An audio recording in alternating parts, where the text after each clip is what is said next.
there, and welcome to the Animag podcast.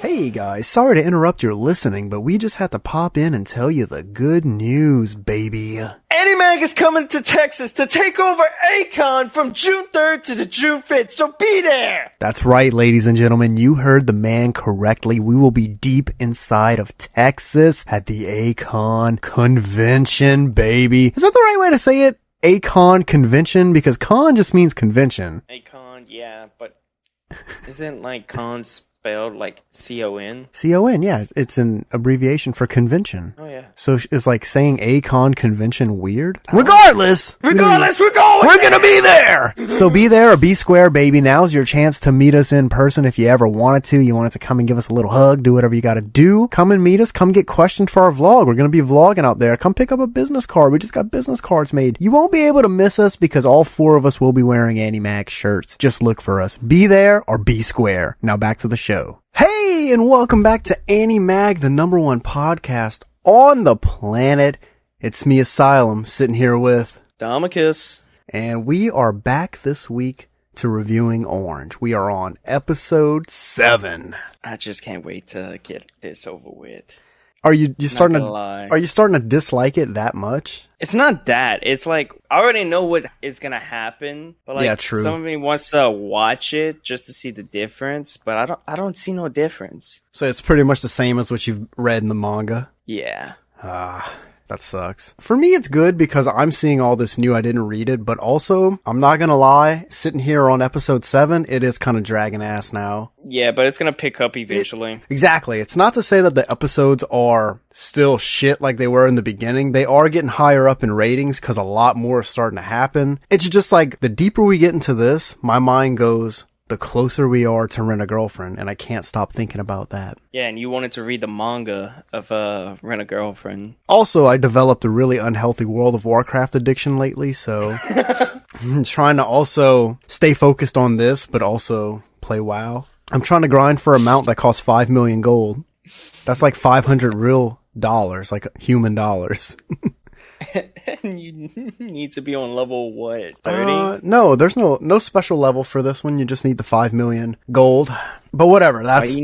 Save that for a gaming podcast. Yeah, gaming, if y'all want. If y'all want a gaming podcast. We could do, like, anime games, real sexy hentai games, or, like, those story games. I don't think YouTube is going to approve of that. I think maybe me and Yaze, who you heard in the last episode, might branch off and do our own podcast about just kind of random shit. I don't think we're going to do anime reviews or anything like that. We already have this, right? The #1 anime podcast on Earth. Why would I want to make the #2? All right, let's dive in. Orange, episode 7.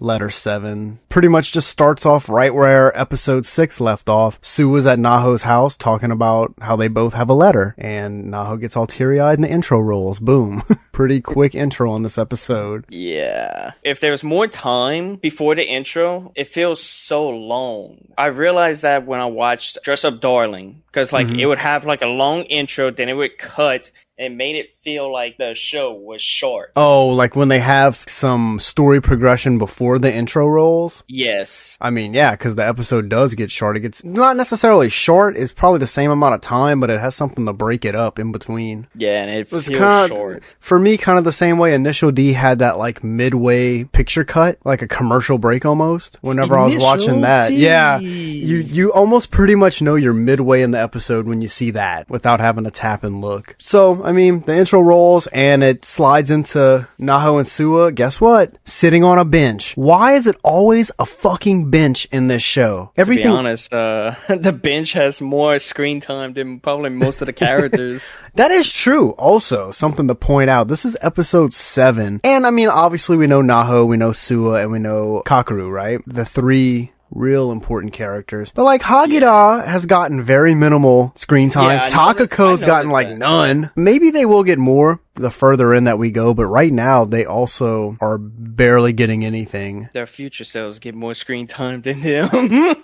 Yeah. Yeah, so they're sitting on the bench and Suwa's kind of like explaining his note to Naho, and it's really the same exact thing in terms of like how to save Kakeru. Suwa's note has some smaller details in it, like it just talks about how he wants his younger self to erase some of his regrets that haunted him. So, I mean, they basically got the same letter, but it was just curated for each of them. That's I guess it's because their future self wrote it to them, you know? That's why it hits home in certain spots for them. Naho probably wrote a shitload more than Suwa, because how bad she really loved Kakeru. Yeah, true. But in this episode, we learned some stuff about all that. We're gonna slowly walk our way into that, but I thought that's what made this episode a little more interesting than some of the others. I also noted that Suwa was 26 when he wrote the letter to his past self. Probably not an important detail, but he mentioned it, and I was like, okay, they were 26 when they wrote these letters. Pretty interesting. So late 20s or mid 20s. 26, yeah, about mid 20s, you could say. I'm assuming maybe you said this in an earlier episode. I'm really starting to get mush brain with this show, but like when they wrote the letters, did Suwa and Naho have their kid in present day? I think so. Yeah, I think so too. So they had their kid in like their mid 20s. It's been a while since I've freaking read the manga. It's been like a month. It's been a while. It's been a hot minute. Oh my god, bro. And basically, after they sit and kind of talk about Suwa's letter and realize that it's the same exact letter, they start working together, because obviously the goal is to save Kakeru. So they know that his birthday's coming up. They kind of start asking him what he's gonna want for a gift. It's really all starts with Suwa going, hey, my birthday's on this day, blah blah blah, don't forget it. And then Kakeru is like, yeah, mine's September 14th. So they get the date, and Suwa realizes, holy shit, that's actually right around the corner. Kind of one by one, the gang starts slowly asking him what he wants. And the two girls, Takako, and I can't remember the other girl's name. I just remember her as Bread Bitch. The girl whose family has a bakery. She's not a bitch. She's not a bitch. She's not a bitch. That's true. She's actually nice. We only have room for one bitch in this show. So they ask Kakeru what he wants, and he's like, just some soccer tickets. I want to watch a soccer match. They're like, done. Hagida like, what do you want? And he's just like, fucking give me a manga. We'll be even. Volume. One volume. He's like, one volume is all I need. When he said that, I wondered if maybe it's because he knew he was going to kill himself, or at least try to kill himself. Like, is that why he said just get me one volume? Or was he just trying to not be greedy? I think he was. I feel like it's because he's not trying to be greedy, because of like some of the other stuff that unfolds a little later in the episode. I don't think he was thinking about attempting to kill himself right here. Yeah. And then Naho is the last to ask about the gifts, but she doesn't really ask. She sees him like carrying his soccer gear just in a regular bag, and she's like, oh, you need a gym bag, I'll get you one. And he's like, that's too expensive. And we get a flashback, and it's basically Kakeru's mom. They don't show her, but it's just a flashback of her throwing away his gym bag and stuff, because you remember earlier on in the show, he promised his mom that he wouldn't join any kind of sports club at the new school. So she said he had no need for it, and she threw it away. Now I wonder if Kakeru would have messaged his mom saying, hey, I met some new friends, they want to hang out, try to get there as fast as I can, or something like that. Which they'll be alive. I don't think so. And I have just kind of walking down the timeline of the episode, we'll get into that, because I thought the same thing, but when she texted him about having to go to the hospital, it seemed almost urgent. There wouldn't have been no time for her to wait, but we'll get into that. So Naho says that she's gonna get Kakeru a sports bag, right? And she walks out of the classroom, and guess who the fuck she runs into? The bitch.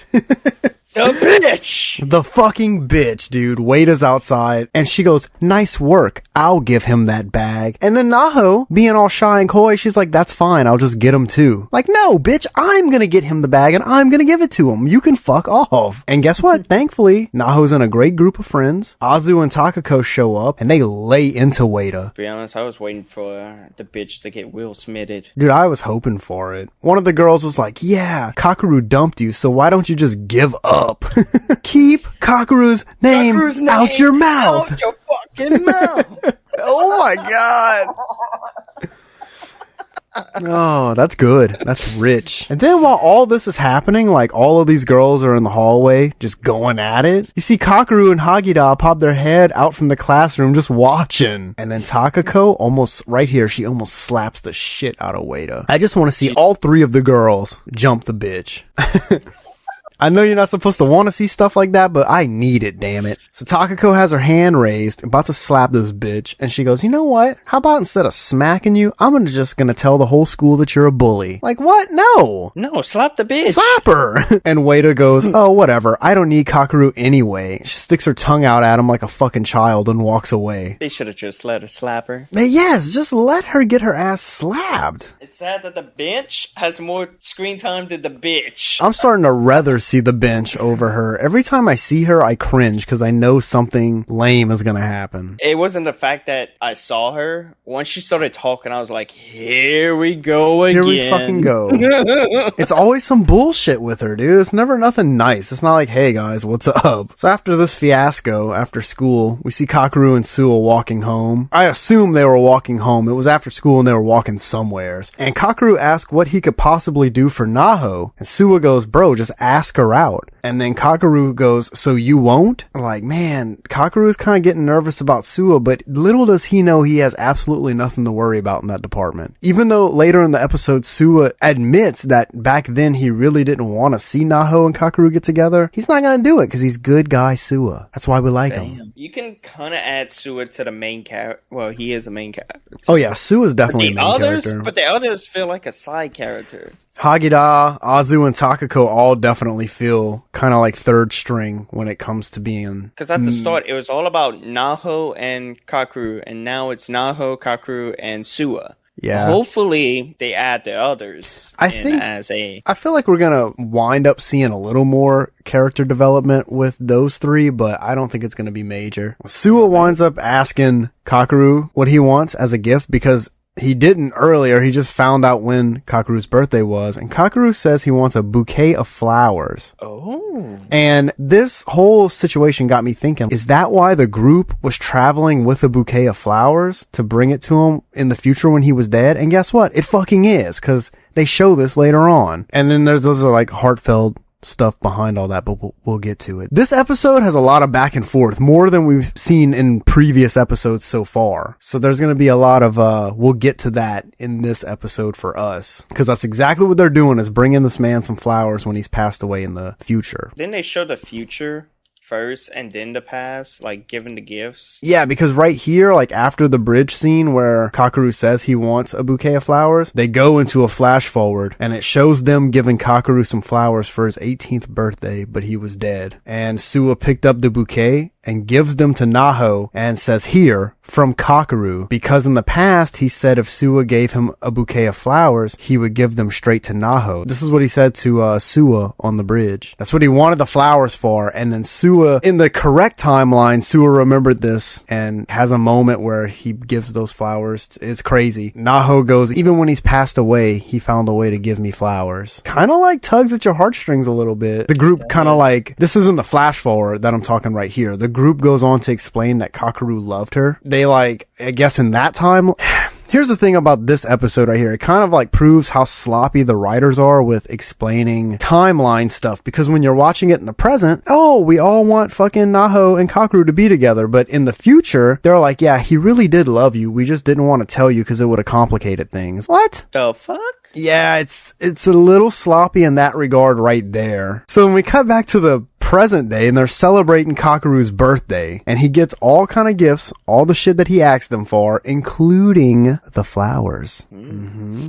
Okay. Suwa came First through. of all, how much are they paying that fucking classroom for rent? Yeah, they rented out an entire fucking classroom just to have his birthday party. Or did they do it after school? It's probably after school. Something that I noticed with these animes is like, these kids hang out at their schools longer than they should be hanging out at school. Me, I would have been like, okay, later. See I'm you trying tomorrow. to fucking leave as soon as school is over. Fuck that. They all start laughing about the flowers, and Kakeru got all embarrassed, and he goes, I was only joking about the flowers, but Suwa leans into Kakeru while handing him the flowers, and he goes, you can do this. Remembering what Kakeru had said about if he got flowers, he would give them straight to Naho. And this goes back to Suwa remembering that his letter said you need to do whatever you can to get Naho and Suwa together. And just from what I've seen off of this episode, with Suwa just coming into the spotlight for having a letter, he seems to be doing a lot more good and help for his letter than Naho is. Yeah. And then Kakeru just gives Naho the flowers, and they have a little gushy moment. He's like, I thought you deserved the flowers. And he goes, no matter what, no matter how many girls would ever be involved, the answer would always be you. I will always pick you. This goes back to like the festival question earlier in the season. Kind of nice that they referenced an older episode there. And this is where I was talking about where Suwa has his like internal monologue right here from his letter. He says basically, he goes, back then I didn't want to support Kakeru and Naho, but he's speaking from his future self. It's kind of like, again, I'm probably going to hit this show kind of hard for it. The sloppiness of their timeline writing. I think that could have been a little bit cleaner. Not only that, Kakeru said all of that, and Naho did not say. She didn't say anything. Why. Yeah, he like pours his heart out to her. He's like, look, you're the one. I like you, blah, blah, blah. Here's some flowers. And she's just standing there quiet. But also the rest of the fucking group of friends was standing at the door just staring at him, being weird. Like, leave, go away. Let it be a special moment. I don't want to fucking get all gushy with somebody if my whole group of friends is just staring at me. Look, it's a good thing that they're at the door. Just in case the bitch shows up again, they're gonna jump her ass. That'd probably be one thing. If they wasn't at the door, the bitch would have fucking walked in. Oh god, yes. 100. What if she would have walked in with another bag and then it would have proved that Naho bought two? If that would have happened, I would have fucking hate Naho for that. You would have hate Naho? Yeah, because then she say that she would buy two. Yeah. And I mean, I thought you meant like give the bitch. Yeah, but yeah, she wouldn't have she wouldn't have bought two just to give one to Wada. She would have got bullied into it. So they have this big like gushy moment, and the next day at school, Kakeru's obviously using the bag that Naho got for him. So Naho sees Kakeru using the bag that she had got him as a gift, and the group of friends, they're all asking her if she's going to reply to Kakeru, and she's all worried about it, but Suwa's kind of pushing because he knows, you know, he's trying to do good for the letter. And Kakeru walks up and he goes, yeah, don't worry about it because we're good the way we are. And then like he walks away with Suwa, and I guess like he kind of low-key told Suwa that her ponytail was cute because she had a ponytail right here. Suwa turns around and he's like, hey Naho, Kakeru said your ponytail's cute. Dude gets all embarrassed and he's like, I didn't fucking say that. And Hagida's like, yeah bro, you did. When did you get here? I was always here. He was just fucking standing there lurking. Damn, that's when you know you're a side character.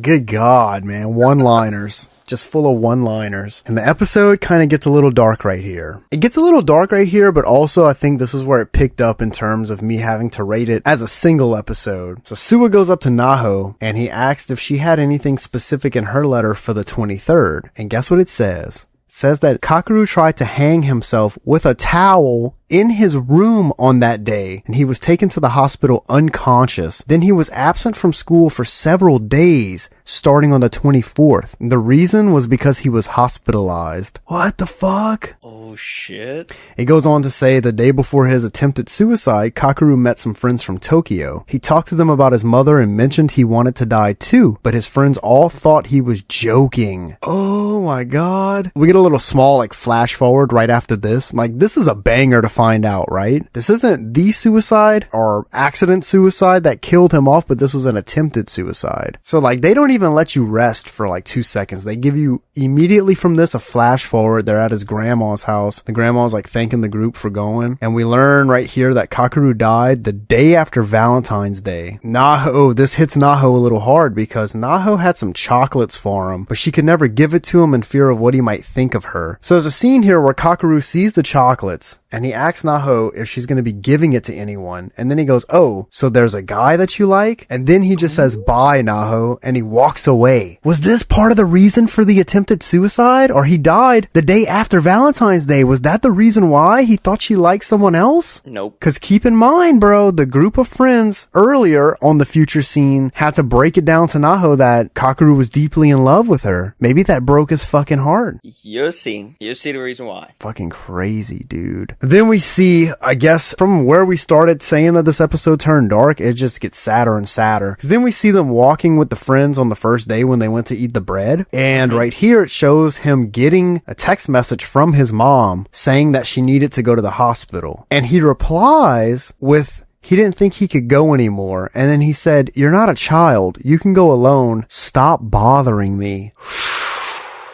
Bro, going back to what you said earlier, I thought I remembered seeing it a little more urgent, like she needed to go to the hospital, but reading the notes that I took down, I think she just had like a scheduled appointment to go to the hospital. So maybe he could have texted her and been like, "Look, I'm going to go hang out with a couple friends, call, see if you can reschedule the appointment maybe." Maybe that could have saved his mom's life. We're not gonna know. Thinking about all of this where he is sad, right? Because his mom killed herself and he's like, "I think it's my fault." It honestly kind of fucking is his fault. Mm-hmm. He knew his mom was kind of loony and sick in the head, right? He's just gonna hit her with that, like, "No, stop bothering me." Like, bro, this is honestly kind of your fault. I told Yaze about this whole breakdown right here, and he goes, "Yeah, he's just being a little bitch about it because he brought this upon himself." And until I heard those words in my ears, I hadn't thought of it like that. But honestly, yeah, this whole time I was like, maybe Kakeru's just being a little too hard on himself, right? But honestly, he kind of is the reason why that fucking happened. After all this, we cut to present day, and he's kind of just, they're at school, and he's looking out of a window, and he makes a noise, and Naho walks up,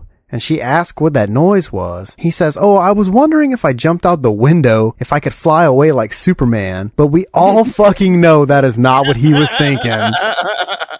That man wanted to jump out that window and get flat as a pancake. Then he gets all emotional and he's like, "Well, if I was Superman, I would have been able to save my mom." That was actually kind of sad. What? And then Naho notices that he's kind of acting a little weird. And he mentions that Saturday he's meeting with his friends from Tokyo. And Naho goes, "Definitely don't, bro." Suwa also walks in around this time and he says, "Please don't meet them." And Kakeru's like, "What's going on?" Suwa says, "Hang out with us instead." And things get really deep right here, bro. Kakeru asks, "Where's all this coming from?" And Suwa's like, "It's coming from never knowing why Kakeru won't talk to us, especially when he's hurting." Like, they're starting to hammer this dude at this point. Suwa straight up just goes for the fucking kill. He asks Kakeru if he ever thinks about wanting to die. And you know what Kakeru replied with? He said, "Every single day." Why? Because he broke the promise he made to his mom. Ooh! He had promised his mom that he would go with her to the hospital, and that was the promise that he broke. Oh man, I got some goosebumps talking about this. This is some deep shit for an anime. Suwa like walks into him and kind of gives him a hug, and he's like, "Let the guilt and regret go because it's not your fault." But honestly, thinking about it from how Yaze explained that, it kind of is this dude's fault. And then right here, Naho finally grows a pair of tits. And she goes, "It doesn't matter what Kakeru thinks of me. He deserves the truth." And then she says, "Please don't die. I don't want to lose you." And that she feels the same way. And guess what? She says that she loves him. Very deep ending. Very fucking deep ending, man. Oh, like, Whew. before I started watching, I was like, man, I really don't want to watch it. And then after, I'm like, damn, I want to watch another episode. This is cause this show does that, man. First half of the show's meh, just a little bit of filler. And then when they get to that back end, they just start hitting you with so much good shit. I'm going to give this episode a 7.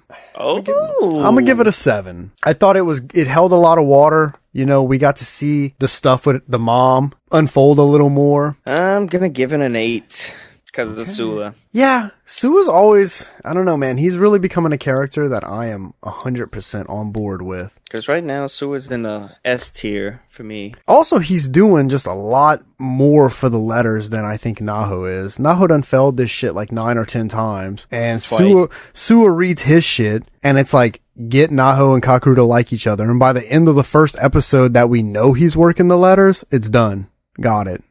But this left me with a couple of questions, man. I got a couple of questions this time around. Oh, here we go. We got questions. How many questions? Just 2. Nothing crazy. Just 2? Okay. Yeah. Number 1. Why don't they just show Kakeru the fucking letters? He's gonna think that, oh, y'all are just kidding, right? I don't think so. Joking. I really don't think so, because he knows how he's feeling internally, right? So if he read all this, he would go, well, how the fuck did they know all this? Like, how did they know I was depressed on this day? Or he would read into the future and then be like, how did those letters know that I was gonna fucking meet up with my friends from Tokyo? I think if he would get the letters and read them all, it would be just an easy way to resolve it all. Yeah, but Think about that. This is another fucking anime that could all be solved in like 2 seconds. Get a letter from the fucking future. Oh my god, bro, check this out. He reads into it the first date that she gets the letter, gets to the part where it's like, oh, you're gonna hang out with your friends from Tokyo on the 23rd. And then like you wait for that day to come, and when that day comes, your friends from Tokyo hit you up and you're like, oh shit, those letters were right. That's fucking crazy. Maybe I don't kill myself. First of all, would you just walk up to him? Hey, here's the notes.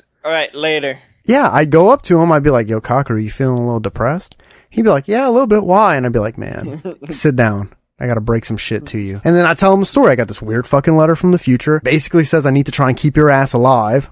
Don't come eat bread with us, because if you do, your mom's gonna fucking die. Then he'd be like, you're just fucking playing with my emotions. And he comes eat bread with us. Then his mom dies. And he would go, oh my god, those letters are real. This could easily be done and resolved if they just show him the fucking letters. I just think it was more for the character development. I mean, obviously they have to do it to have a show. It's like Masamune-kun. That could have been done in 2 seconds, but you want to make an anime, I guess. But just logically thinking about animes is hilarious, and like, that is the resolve. Show Kakeru the letters. Second question, why the fuck is this show called Orange? Is it because Naho's hair is orange? Is Naho's hair orange? I think so. It's either red or like a hint of orange, but like, what kind of fucking name?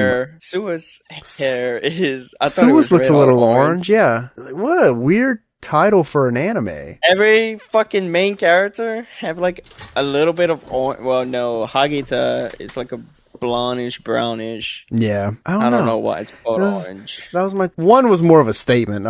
I guess you could classify the letter thing as a question, but more of a statement. And then the title is so weird. I don't know if the author broke it down in a manga for the title. We can think the manga is called Orange because of the passage, letter 3, page 44, when Kakeru bought an orange juice to Naho, and the taste perfectly describes Naho's feelings. Bro, the meaning of the orange color symbolized many emotions related to the story. Ain't no fucking way they named the show Orange because he bought her an orange juice in episode 3.